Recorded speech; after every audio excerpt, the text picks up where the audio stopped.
और आज था हमारा ट्रैक का डे और हम सुबह 4 बजे निकले ट्रैक के लिए कि टाइम से आए जाए। और हम रुके हुए थे सीतापुर, वो सोनप्रयाग से पहले पड़ता है। फिर हम सोनप्रयाग गए सुबह सुबह, और सोनप्रयाग में पड़ता है चेक पोस्ट। वहाँ पे मतलब रजिस्ट्रेशन वगैरह होता है, वहाँ पे वो लोग कोविड वगैरह का चेक कर रहे थे। वो तो सिर्फ नाम को था, वो अलाउ कर दिया था उन्होंने सबको।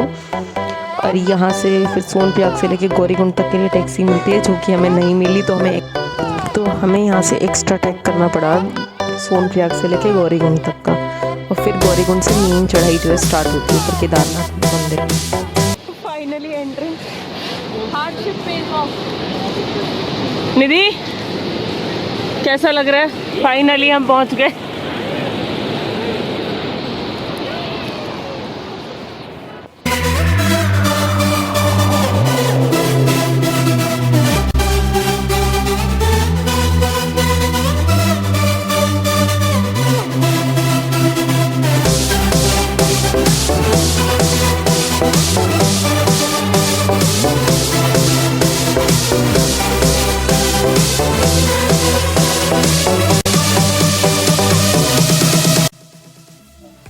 अभी तो मैं गौरीकुंड भी नहीं पहुँचे और हालत भी बहुत ख़राब हो चुकी। हम घर से सोच के गए थे कि हम ट्रैक करते जाएंगे, बहुत इंजॉय करते जाएंगे ट्रैक, और जितना होगा ठीक है, उसके बाद घोड़े से चढ़ाई करेंगे और आएंगे पैदल। पर वहाँ पे इतना क्राउड था कि हमें तो घोड़े भी नहीं मिले वहाँ पे।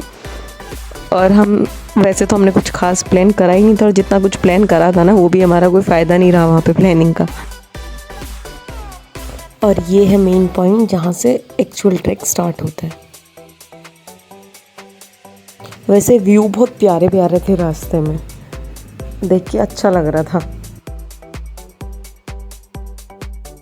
और देखा था वेदर फोरकास्ट, तो बता रहा था कि बारिश होगी, और उस टाइम बारिश नहीं हुई थी, तो हमें बड़ा अच्छा लग रहा था कि चलो एटलीस्ट बारिश तो नहीं है। और यहाँ पे ये सबसे पहले स्टॉप पड़ता है यहाँ पे खाने के लिए कुछ भी। यहाँ ऐसे ट्रैक में अपनी चीज़ें लेके जानी चाहिए, थोड़ा लिक्विड और ड्राई फ्रूट्स वगैरह, ताकि सही रहे यहाँ पे, क्योंकि मैगी और पराठे के अलावा कोई ऑप्शन नहीं मिलने वाला है। और चाय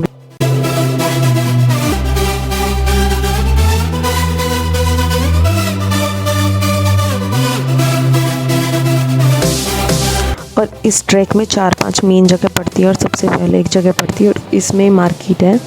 तो आपको कुछ लेना हो तो यहीं से ले लो, क्योंकि ऊपर जाते जाते शॉप्स तो कम होती जाएंगी, बस एट द एंड वही स्टॉल मिलने हैं पराठे और चाय के।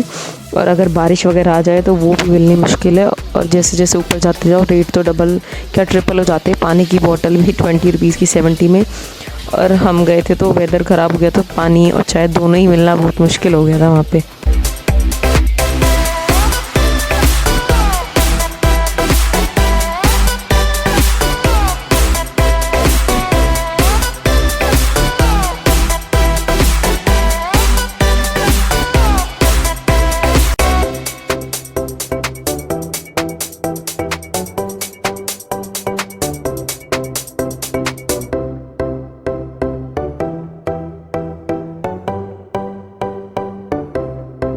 और इस ट्रैक में काफ़ी सारे स्टॉप्स आते हैं, यहाँ पे अच्छे खासे फाउंटेन्स बह रहे हैं, साइड में नदी, एकदम ग्रीनरी, बड़ा सुकून लगता है।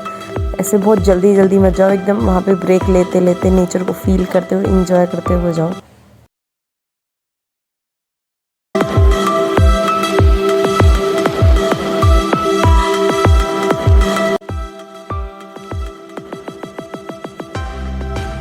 हमारी हालत हो चुकी है एकदम डेड।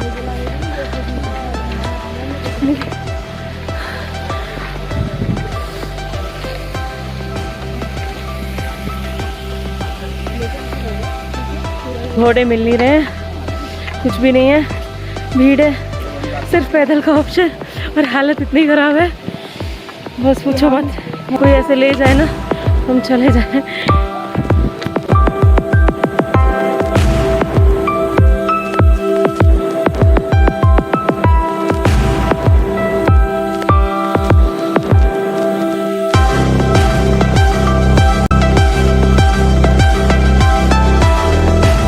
के ट्रैक के लिए ना ऐसे ये ले लो ना स्टिक, तो बहुत अच्छा ऑप्शन है। ये एक लौता सहारा है जिसके थ्रू आप जा सकते हो ऊपर, अगर तुम्हारे पास पैदल का ही ऑप्शन है तो।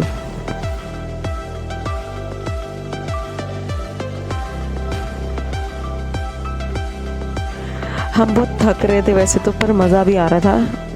व्यू बड़ा अच्छा लग रहा था, बहुत अच्छा लग रहा था पहाड़ों में।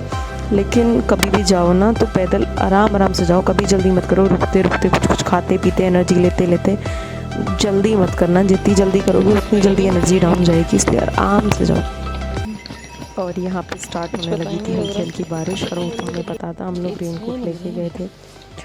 पहाड़ों में वेदर का कोई पता नहीं है, तो इसलिए रेनकोट वगैरह हमेशा लेके जाना चाहिए, या वेदर फोरकास्ट चेक करके। यार तो ऐसे हैं कि हम कुछ कर नहीं सकते।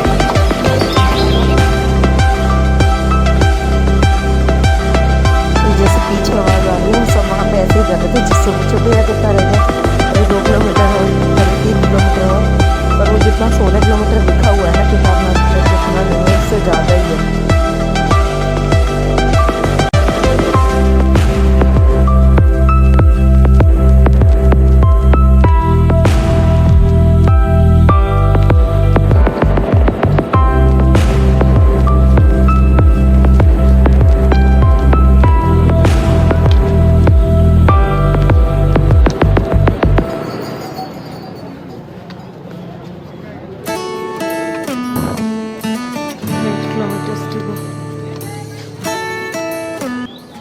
वैसे बारिश में जाना अवॉइड करना चाहिए ऐसे ट्रैक पे, क्योंकि पैदल तो दिक्कत होती है और घोड़े का भी ऑप्शन नहीं बचता, क्योंकि हमारे सामने 2-3 घोड़े नीचे गिर गए थे, तो वो और भी ज़्यादा रिस्की है। उससे बेटर तो पैदल का ऑप्शन है, पर अवॉइड करो कभी भी बारिश वगैरह।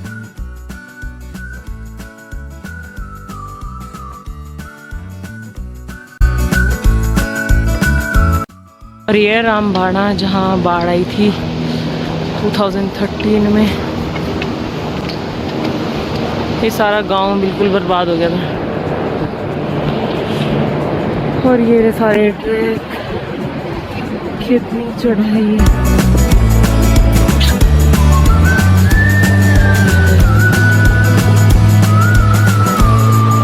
कहाँ से आए हैं, कहाँ पहुँच गए।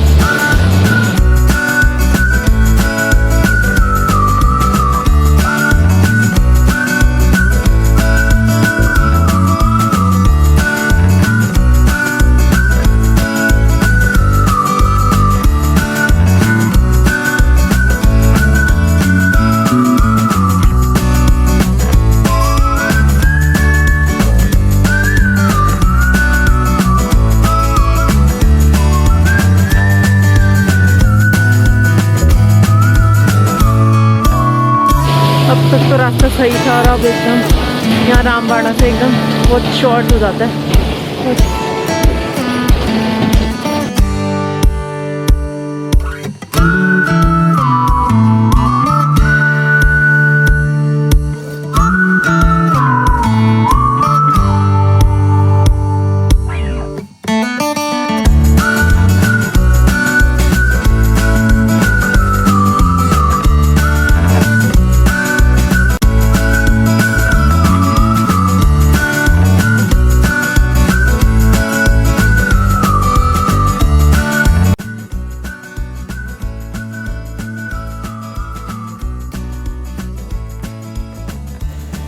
और इस पॉइंट के बाद तो बारिश इतनी तेज़ हो गई थी ना कि डर लगने लगा था। शाम होती जा रही थी और ऊपर से बारिश स्टार्ट हो गई, और ऊपर से रेन कोट वगैरह भी नहीं मिल रहे थे। जिनके पास थे अदरवाइज़ वो सब भी मिलने बंद हो गए थे, क्योंकि क्राउड ही इतना हो गया था।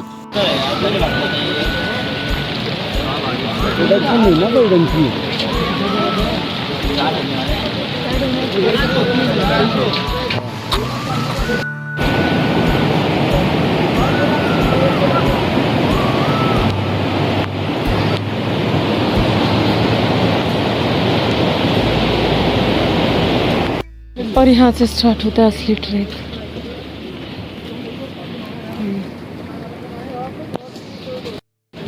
और ये जैसे पीछे आवाज़ आ रही है ना, सब ऐसे ही बोलते आ रहे थे, जिससे पूछो भैया कितना रह गया, 2 किलोमीटर, 3 किलोमीटर, फिर कोई कहता है अरे 1 किलोमीटर है, अरे 5 किलोमीटर रह गया, अरे इतना।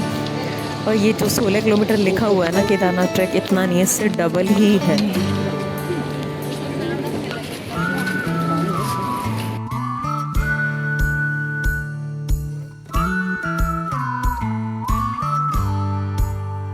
जैसे जैसे शाम होती जा रही थी बारिश भी बढ़ती जा रही थी और ऊपर से ऐसे बादल एकदम नीचे थे और ऊपर भी पता चल रहा था जो भी आ रहा था बता रहा था कि स्नोफॉल हो रही है और इतनी ठंड हो गई थी ना। और रेन कोट भी एकदम गीले और उसमें कपड़े भी थोड़े बहुत तो गीले हो ही गए थे हमारे, मतलब बहुत ऐसे हो गया था ना ठंड में बुरा हाल। टेम्परेचर नीचे जाया जा रहा है और बादल देखो एकदम नीचे थे।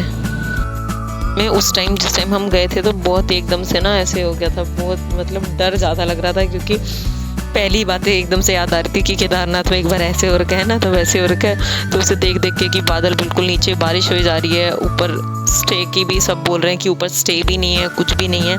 और उसी टाइम जिस दिन हम गए थे नीचे रेड अलर्ट कर दिया था कि जो लोग पहुँच गए, उसके अलावा नीचे से किसी को अब ऊपर आने ही नहीं दे रहे थे वो लोग। कभी भी आप अगर केदारनाथ जाओ तो GMVN करके ना एक कैंप्स पड़ते हैं, उस साइट है उनकी ऑनलाइन, तो वहाँ से पहले ही बुकिंग करके जाओ स्टे का अगर तुम्हारा सीन है तो। और वैसे भी अगर जाते हैं तो ये होता है कि एक दिन आए हैं तो एटलीस्ट स्टे कर ही लें। और वैसे भी अगर पैदल जाओगे तो सुबह से शाम तक आना ना मुश्किल ही हो जाता है, तो वहाँ पे ना पहले ही बुकिंग कर लेनी चाहिए। क्योंकि हम गए थे, हमने पहले बुकिंग नहीं करी थी तो हमें वहाँ पर कैंप्स मिले नहीं थे क्योंकि क्राउड बहुत ज़्यादा हो जाता है ऐसे। और ये कैंप्स ना लिनचोली एक जगह है, वहाँ पड़ते हैं। 5 किलोमीटर रह जाता है केदारनाथ टेम्पल से, तो वहाँ पे पढ़ते हैं। या फिर उसके बाद फिर तुम्हारे पास ऑप्शन होता है कि ऊपर जाके ना बेस कैंप पढ़ते हैं, वो वहाँ से 1 किलोमीटर है टेम्पल, तो वहाँ पे स्टे कर सकते हो। तो एटलीस्ट पर पहले बुकिंग करा के जाओ, क्योंकि हम लोग बिना बुकिंग के चले गए थे। हमें पता भी था, हमें था कि मिल जाएगा, लेकिन वहाँ इतना क्राउड था, वहाँ पे हमें कुछ मिला ही नहीं। हमने जैसे तैसे रात को वहाँ स्टे करा और ऊपर जाना हमें था कि हम लोग बेस कैंप तक भी नहीं पहुँचे, क्योंकि जैसे भी जो लोग आ रहे थे उन सबका था कि बहुत रिस्की है फिलहाल ऊपर जाना, ऊपर स्नोफॉल हो रही है और कोई जगह नहीं है रुकने की, कुछ भी नहीं है, कुछ भी नहीं मिलेगा, बेटर है कि तुम नीचे ही रुक जाओ यहाँ पे लिनचोली में। तो हमने वहाँ पे स्टे करा था रात को।